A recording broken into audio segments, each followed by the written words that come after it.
back to the Smash News Network, least busted name in news. We don't print sharticles, we expose sharticles. If you're not familiar with the term, sharticle, noun, often vulgar. 1. Particulate matter expelled from the anus due to a shart. 2.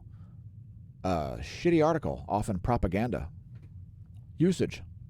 Look at these sharticles in my drawers. Or, better yet, Phys.org's Earth section is rife with sharticles. Here's one. Snow chaos in Europe caused by melting sea ice in Arctic. Oh my God, we're all going to die. Sea levels are going to rise, and weather is going to get more extreme, even though weather hasn't gotten more extreme, because of sea ice melting, folks.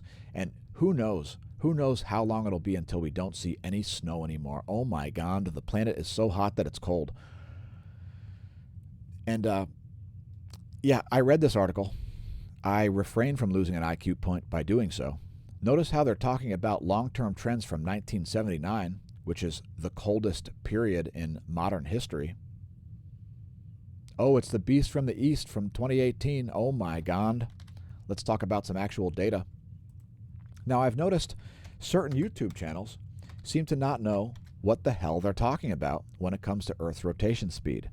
The explanations for the speed of the Earth's rotation increasing are just ridiculous and nonsensical crap that I've been hearing all over YouTube. Why is Earth speeding up? Well, there's a couple logical explanations for why Earth would be speeding up. The main one would be less water in the ocean.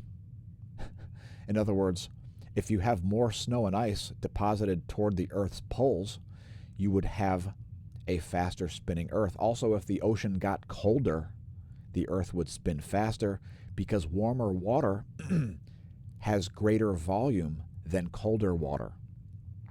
So, a logical explanation of why the Earth's rotation has been speeding up would be global cooling, the same way a ballerina speeds up if she's spinning around and she pulls her arms in, or also a figure skater, right? When a figure skater's spinning around and she's got her arms extended, when she brings in her arms, she speeds up. So does the Earth. And this is a known thing, that lower sea levels are associated with a shorter day. Why other YouTube channels aren't telling you this, I have no idea. I just think it's because they have their head. I think they're viewing the world through their ass because their head is deep in it, deep in their ass. And they have no idea what they're talking about.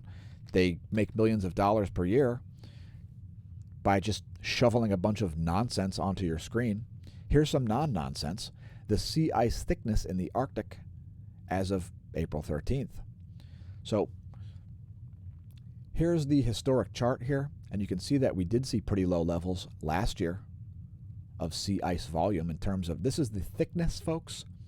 So satellites need to measure the thickness of the ice to really have an understanding of how much ice is there. And that's how the volume is calculated. In other words, the extent times the thickness. And we're really in the range here. I mean, you've got a 10-year range represented by this shaded area. And you can find this data yourself at the Polar Portal, which is the Danish Meteorological Institute. You can also animate this and look at different versions of it and look at historic data. But more importantly, I would look at all the snow. So you can see the snow mass balance made it 2 standard deviations above the normal range. The blue shaded region here is the 30-year range, 1982 through 2012. And you can see the way that the snow mass, and this is not counting mountains, by the way, which also receive a lot of snow, is water being deposited from the ocean at the poles? Is that what's causing the Earth to speed up? Anyway, here's the snow cover extent, which you can see made it outside of the 1 standard deviation range earlier this year, back in February. So that's just the extent, in other words, the square mileage covered by snow. And here is the snow water equivalent.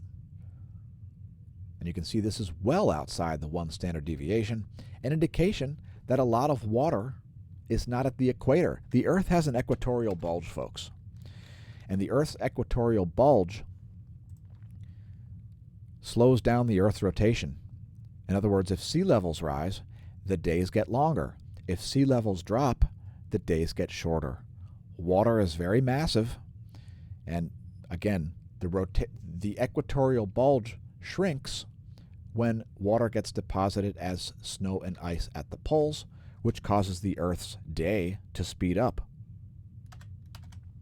I hope that helps. I hope that helps to dispel nonsense. And let's talk meteorology. Here are the surface winds of the Western world. Powerful winds here south of Alaska, as well as at the tip of South America. You can see some very strong winds down there as well. Wow. Hurricane force winds there south of South America. In the, I believe it's the Drake Passage, right? One of the most dangerous portions of ocean on the planet. Here are surface winds of the eastern world. And we'll show you the jet streams also. And let me just make sure the live stream is doing okay, and it looks just fine. So there are the jet streams of the eastern world. And by the way, extreme meridional jet stream flow, when the jet stream is flowing north and south instead of west to east in the normal fashion, is what causes extreme weather, not carbon dioxide.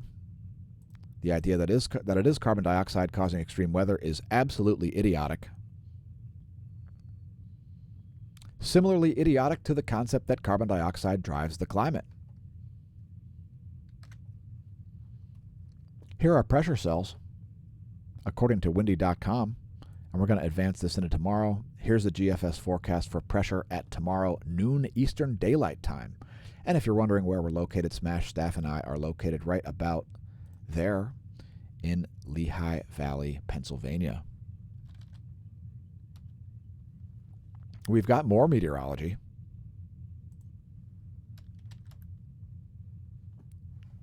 Here's lightningmaps.org, and we see some lightning happening.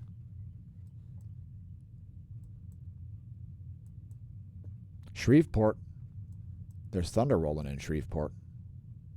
Yowzers. So some pretty heavy storms here, just moving out of Texas now into Arkansas, Louisiana, soon to be in Mississippi, Tennessee, Missouri, Kentucky, etc. Here's a U.S. Doppler radar map.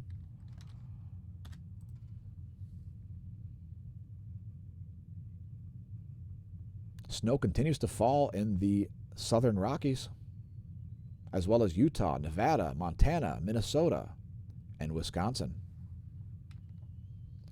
And our next graphics should help give you an idea of how these heavy storms are going to be moving. Here's what's going on in the cloud layer. A bunch of low clouds over the Atlantic once again, as well as the Gulf of Mexico. Here's the water vapor map, and back to the cloud layer, and back to the water vapor map. Rapid cloud nucleation happening here near the Texas-Louisiana border, as well as in Oklahoma and Arkansas and East Texas.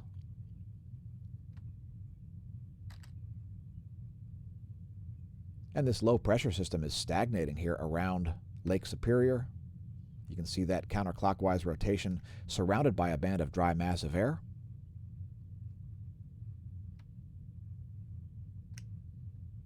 And most of the moisture in the central part of the state of the country is going to continue moving in the northeasterly direction.